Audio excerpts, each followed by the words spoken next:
energy bills will increase by 6.4% in April under OFGEM's latest price cap. That means households will be paying £111 more on average every year. We asked some elderly pensioners worried about paying their bills.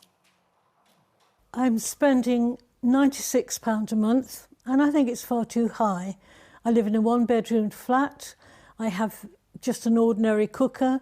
I economise on my electricity very much. I don't use the household heaters. I have 2 oil-filled radiators. We don't use a washing machine in here. I haven't got a dishwasher. If the cost of electricity is going up, then there are going to be more people who are going to end up in hospital and dying.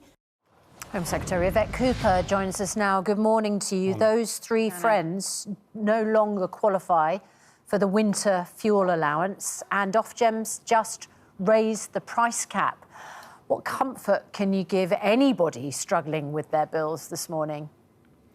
Well, I think a lot of people across the country will be very concerned, worried about the increase that OFGEM is setting out, because this is driven by global gas prices going up. And it's why the action we've taken now is to put forward proposals extending the warm homes discount to another 2.7 million households across the country. And that will mean those households all additionally benefiting from £150 off their energy bills. It means 1 in 5 households, I think, in total will then be benefiting from the warm homes discount. But I'm not underestimating quite how difficult this is, and that's why the warm homes discount is being extended. All right, well, look, our time with you is short. There's a lot to get through with you, Home Secretary. Let's move on to why you're doing the rounds this morning on the media, the crime and policing bill. We've got images here of people being robbed in the street of their mobile phones by these thieves on bikes. And we know now that very often these phones then disappear into somebody's flat or house. The tracking device on it shows that it's there. The owner knows that it's there. The police knows that it's there, that the stolen device is there. But there's nothing they can do without a warrant. Your bill is going to change that. That's right.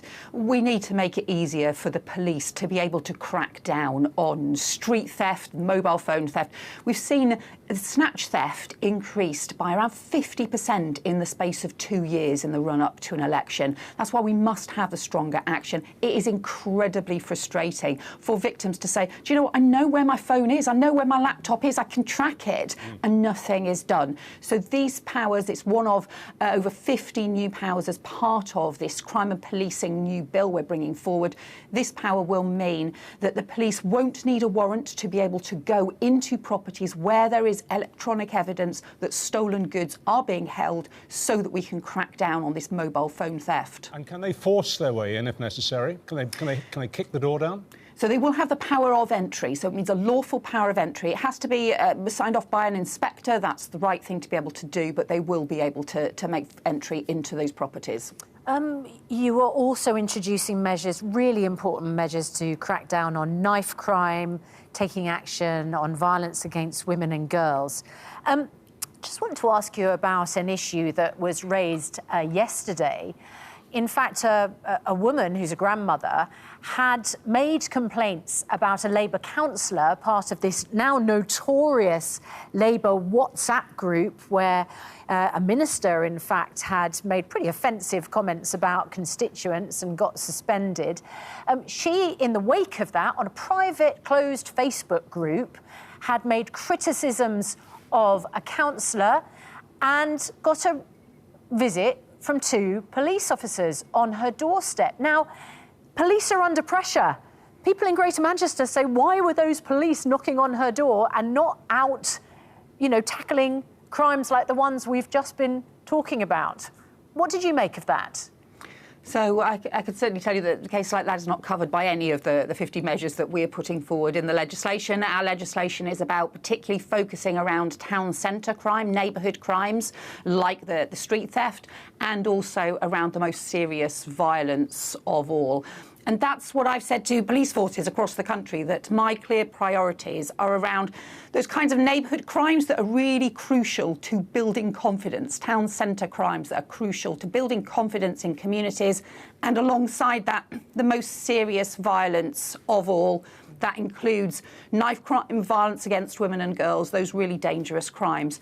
Ultimately, the police have operational independence. They have to respond to individual incidents and make those decisions. But I've made very clear what my priorities are as Home Secretary. One more measure in the bill. The police are going to be given power to seize what is described in the bill as nuisance vehicles. Can you explain what that means? Yeah. Off-road bikes are a total nightmare in a whole series of estates and communities across the country. We've also seen it with the antisocial behaviour with e-bikes as well.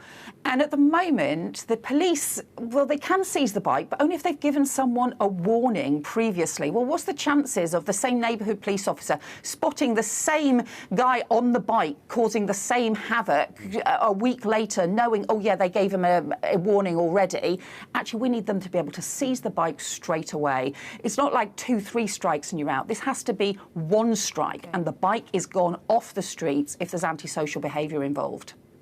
Finally, the police say this is all well and good.